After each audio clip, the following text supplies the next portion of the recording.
Welcome to CARICOMP Insider, where high-tech facial recognition meets real-world intelligence.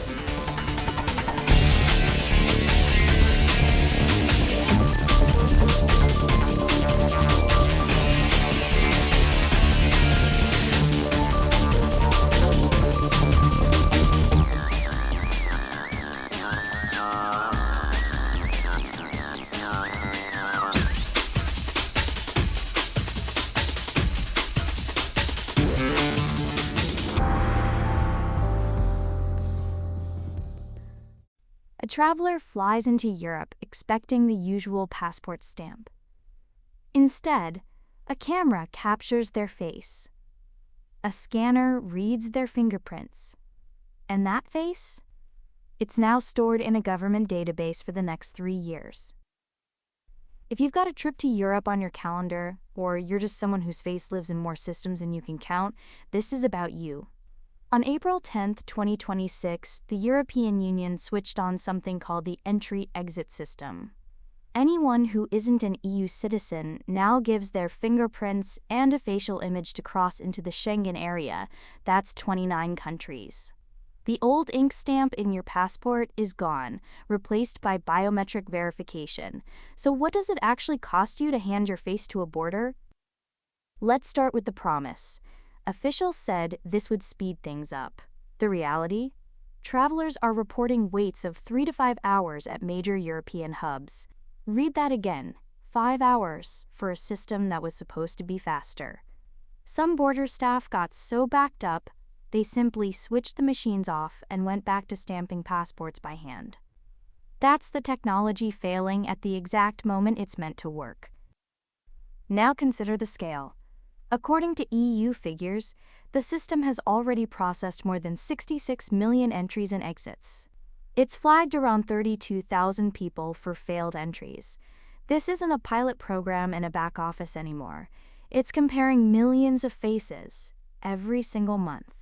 For anyone building or verifying identity systems, that's the moment biometric matching became plain infrastructure, like plumbing.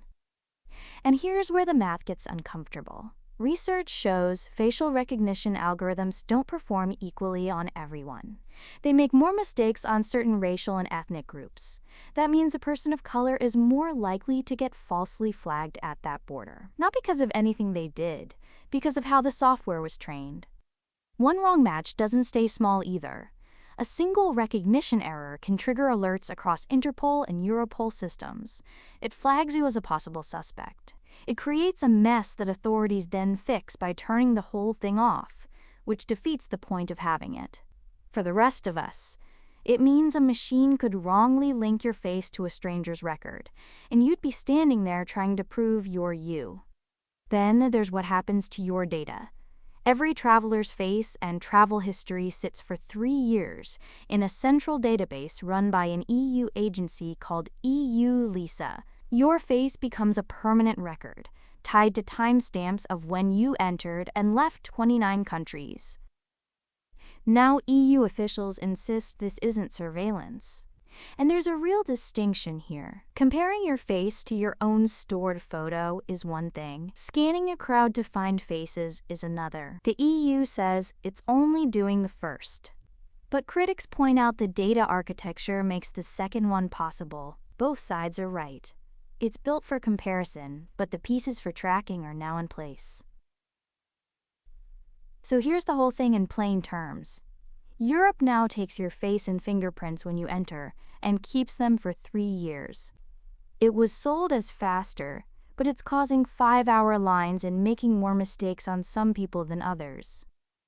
Whether you cross that border yourself or just wonder where your face ends up, the answer is the same. It's in a database now, and it's not coming out for a while. The full story's in the description if you want the deep dive. Now you know something most people in this industry don't. Use it. And when you're ready to put it to work, caricomp.com. We'll see you tomorrow.